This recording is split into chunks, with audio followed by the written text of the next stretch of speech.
Une idée endormie depuis 1986, c'est la même vision que le chef de l'État vient de mettre en exergue et aux yeux de tous les Burkinabés, que ce centre est un centre qui répond à sa vision.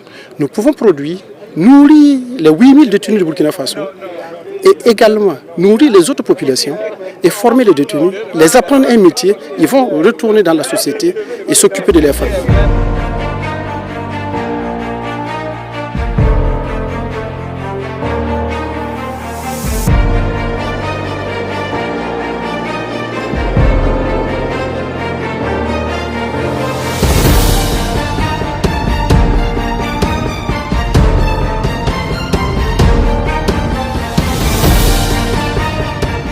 Remercier mon collègue de la justice pour l'idée qu'il a eue déjà de penser que nous pouvons intervenir au sein de ce projet-là et dire que cela s'inscrit dans la vision bien sûr de son Excellence le Président de la Transition qui est de produire partout où nous pouvons produire et de faire en sorte que nous ne puissions plus continuer d'importer un certain nombre de denrées dans notre pays et bien sûr à terme de faire en sorte que nous puissions être autosuffisants du point de vue de notre alimentation.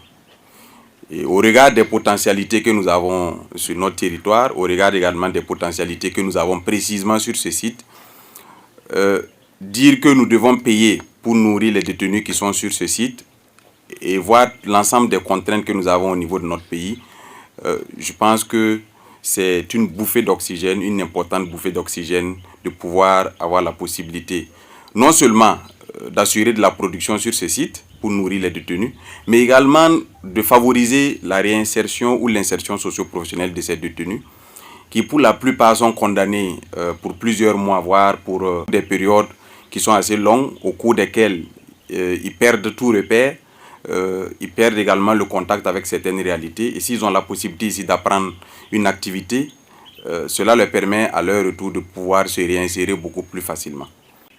Mes services techniques et moi, nous avons dimensionné notre accompagnement, c'est-à-dire en termes d'intrants, en termes de labour, en termes de produits phytosanitaires, en termes de semences, pour une exploitation de 500 hectares. C'est ce type de partenariat que nous voulons, parce que nous savons les difficultés qu'il y a, et ce sont des partenariats qui donnent, en plus de tous les autres aspects qui entourent l'exploitation minière, une dimension sociale à l'intervention des mines. Je pense que et on a besoin, comme nous le faisons déjà au sein de l'armée, d'avoir des liens armée-nation. Nous avons besoin d'avoir des liens du secteur minier avec la nation.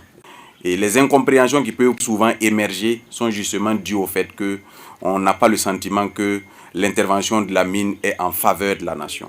Et ce type d'intervention et ce type d'action sont des actions citoyennes, des actions patriotes qui doivent être davantage développées pour faire en sorte que les populations s'approprient leur exploitation minière, s'approprient leur société qui exploite ces sites miniers. Et c'est tellement vital pour nous dans la situation du Burkina Faso de pouvoir accroître notre production qu'à chaque fois que j'ai l'opportunité, j'ai envie de susciter cette fibre patriotique et cette envie, cette adhésion, cet engagement de la part de tous les Burkinabés pour faire en sorte que le Burkina Faso puisse être autosuffisant du point de vue de son alimentation.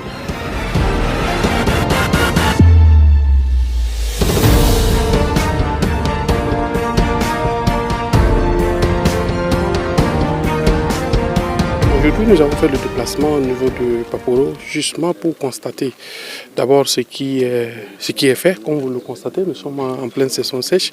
Vous avez la verdure, le maïs, et cela montre qu'on peut tout faire ici. Cette saison, il est prévu entre 500 à 1000 hectares qui va être emblavé ici au niveau du centre pénitentiaire de Paporo. Et pour produire tout ça, il nous faut des moyens humains, des moyens matériels, l'ensemble de la logistique qu'il faut. Vous savez que dans ce cadre, il y a la part de l'État qui est le premier porteur du projet, de l'initiative. Et donc nous avons fait aussi appel à des partenaires privés nous avons sollicité en cela la mine de Houndé, Houndé Operation, donc du groupe Endeavour Mining, pour qu'ils puissent nous accompagner dans cette initiative. Vous savez que la société aussi la société privée, je veux dire, doit avoir une responsabilité sociale.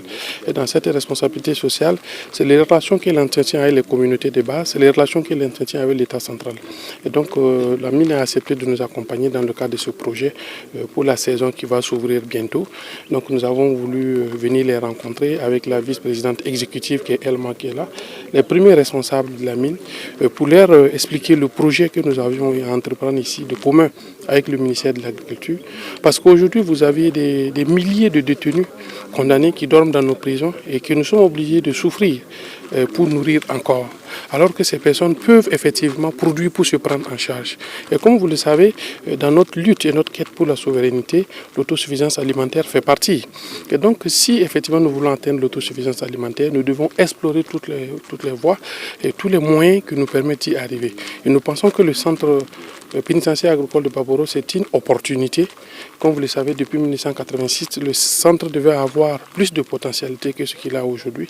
Donc il s'agit dans le cadre de cette initiative de ressusciter et de refaire vivre Baporo pour l'autosuffisance alimentaire et pour la prise en charge des détenus. Tout ce que nous exécutons au niveau du gouvernement, c'est dans le cadre et dans la droite ligne de la vision du chef de l'État, son excellence le capitaine Ibrahim Traoré, qui a lancé déjà l'initiative présidentielle pour l'autosuffisance alimentaire et dans lequel cadre, effectivement, le ministre de l'Agriculture également est dans une offensive agro-pastorale. Et donc, bien entendu, c'est en droite ligne de cette politique du chef de l'État qui voulait que nous devrons produire partout où nous pouvons produire. Et comme vous regardez au niveau du Paporo, des milliers d'hectares qui sont abandonnés au bord d'un fleuve avec une main-d'œuvre qui dorme dans nos prisons, c'est une potentialité énorme pour mettre en exécution la vision du chef de l'État. Nous avions déjà remercié les premiers responsables de la mine de Houndé, déjà pour l'approche et pour le soutien, la volonté qui est déjà manifestée de nous soutenir. Nous leur disions merci, nous leur avons dit, c'est vrai que la main qui demande ne se satisfait pas toujours. Nous avions dit de faire plus d'efforts parce que l'objectif que nous voulons atteindre cette année de 1000 hectares, il va falloir qu'on fasse un effort supplémentaire. C'est l'occasion d'appeler l'ensemble des sociétés minières à entretenir une relation État et avec les communautés de base qui soit profitable à notre nation. L'objectif premier ne doit plus être venir extraire le minerai et puis repartir sans savoir effectivement qu'est-ce qu'on laisse derrière soi et quelle a été sa participation, sa contribution au développement même de la localité et de la nation tout entière. C'est une responsabilité sociale. C'est parce que le Burkina Faso existe qu'il y a des sociétés et un État, c'est une population et un territoire, que chaque société puisse contribuer comme elle le peut à toutes les initiatives qu'elles sont lancées, que ce soit dans le domaine agricole, que dans le domaine sécuritaire et dans bien d'autres domaines. Chaque société en fonction effectivement de ce qu'elle peut faire pour l'avenir de cette nation.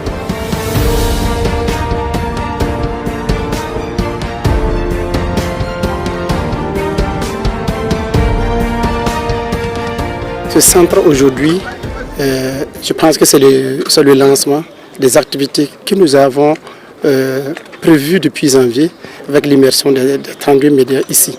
Et aujourd'hui, nous avons eu l'appui de Endeavour Mining avec la mine de Houndé pour un terrassement d'autour de 100 hectares et aussi la reconstruction des aides de séchage, les dortoirs de détenus et aussi le relèvement du station de pompage. Nous préparons la campagne pluvieuse. Nous espérons faire 300 hectares. Nous comptons utiliser les détenus condamnés de la prison de Boromo, qui est à 5 km d'ici, où nous avons plus de 250 détenus condamnés, âgés de 18 à 40 ans, et actuellement qui ne font rien, et que nous allons les convoyer dans la journée, ils vont travailler, et les réintégrer le soir. Et ça permettra à ces détenus d'apprendre un métier et de produire, et également nourrir les autres détenus. Une idée endormie depuis 1986, c'est la même vision que le chef de l'État vient de mettre en exergue et aux yeux de tous les Burkinabés, que ce centre est un centre qui répond à sa vision. Nous pouvons produire, nourrir les 8000 détenus du Burkina Faso et également nourrir les autres populations et former les détenus, les apprendre un métier, ils vont retourner dans la société et s'occuper de leurs familles.